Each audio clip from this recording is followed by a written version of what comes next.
Ce mercredi 15 février 2023 à 21h10, France 3 diffuse un secret d'histoire consacré à l'amour fou d'Auguste Rodin et Camille Claudel. L'occasion de découvrir un élément clé de leur relation. Un amour fou, sexuel, cérébral et, finalement, déraisonnable.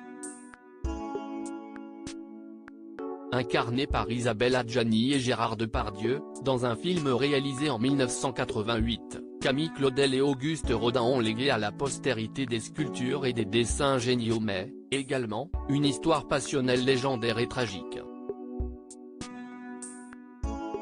Si est ce que nous raconte Stéphane Bern et les invités du Secret d'Histoire programmé ce mercredi 15 février 2023 à 21h10, sur France 3. Une évocation qui revient sur un épisode déterminant de leur liaison. Je t'aime, moi aussi. Camille Claudel a 18 ans, en 1882, lorsqu'elle est présentée à Auguste Rodin.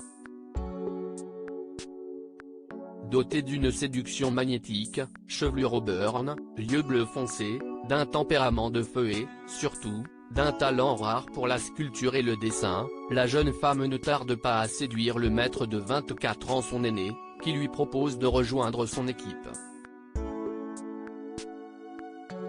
La fille de notable s'éprend, elle aussi, rapidement du fils de paysan, qui subjugue le tout Paris des arts et des lettres autant qu'il scandalise une certaine bourgeoisie, vomissant ses œuvres provocatrices et sensuelles.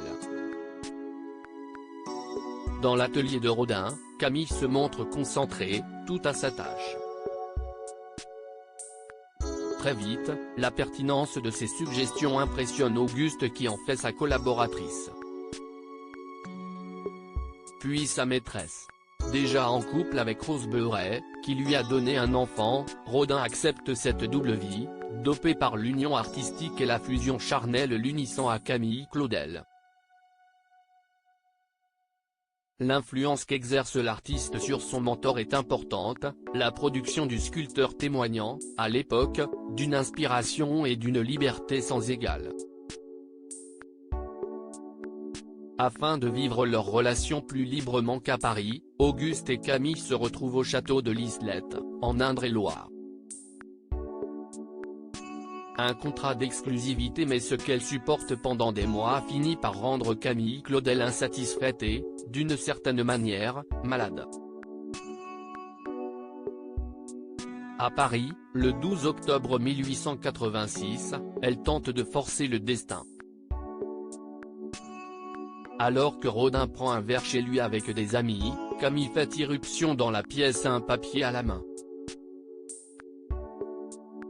Il s'agit d'un contrat dans lequel Rodin s'engagerait à ne plus accepter aucun autre élève qu'elle, le sculpteur promettant par ailleurs de la protéger dans les cercles artistiques. Mais Camille va encore plus loin avec ce contrat. Elle exige que Rodin l'épouse à l'issue d'un voyage en amoureux en Italie.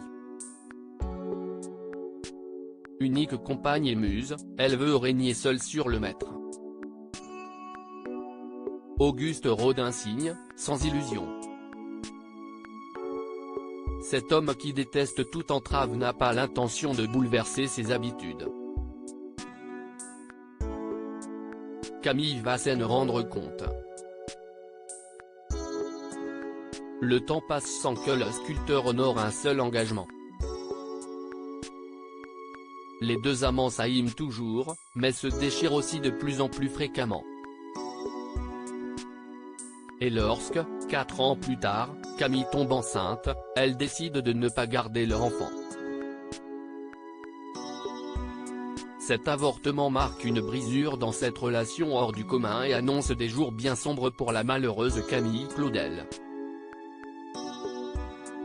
À lire aussi Secret d'Histoire, Rosa Bonheur, France 3, à la découverte d'une femme fascinante et très en avance sur son temps.